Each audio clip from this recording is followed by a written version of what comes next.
The philosopher Kierkegaard once said, "Hope is a passion for possibilities."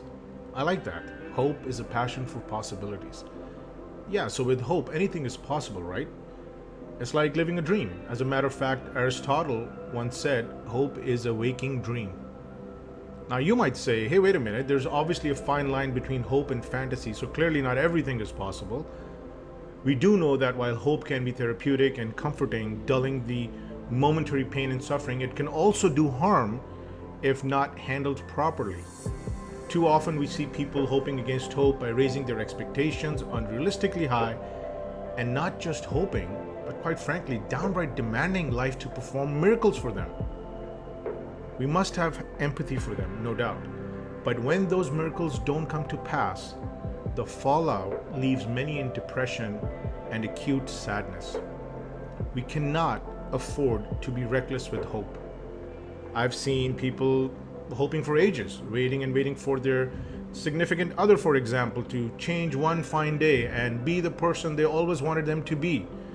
Naturally, when that doesn't happen, well, what happens instead is a buildup of regrets and resentment.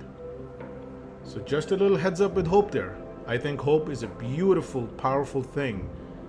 But I also think perhaps it should come with a warning label that says, quote unquote, handle with care.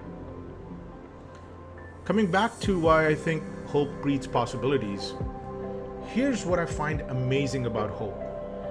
And that is this tactical sequence it generates. So hear me out here. Hope tricks our brain into momentarily forgetting our burdens.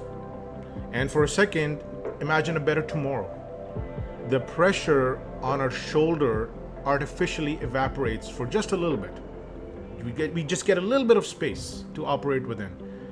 That in turn puts us in a better headspace in the now, which then allows us to think through problems better, and which then finally allows us to arrive at solutions far sooner than later. And then when we stick with this series of tactics, pretty soon we find ourselves overcoming life's inertia that we initially thought was absolutely impossible to overcome. Wow, that's why hope is so amazing. But that's not all hope does. Hope also acts like an armor, defending us against the daily gloom and doom. Hope allows us to see the big picture, or as they say, the forest from the trees, while others who may be hopeless may be overwhelmed, stuck in their micro perspectives.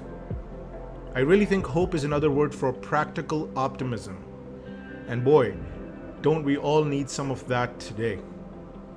Finally, as the saying goes, remember that hope never abandons you.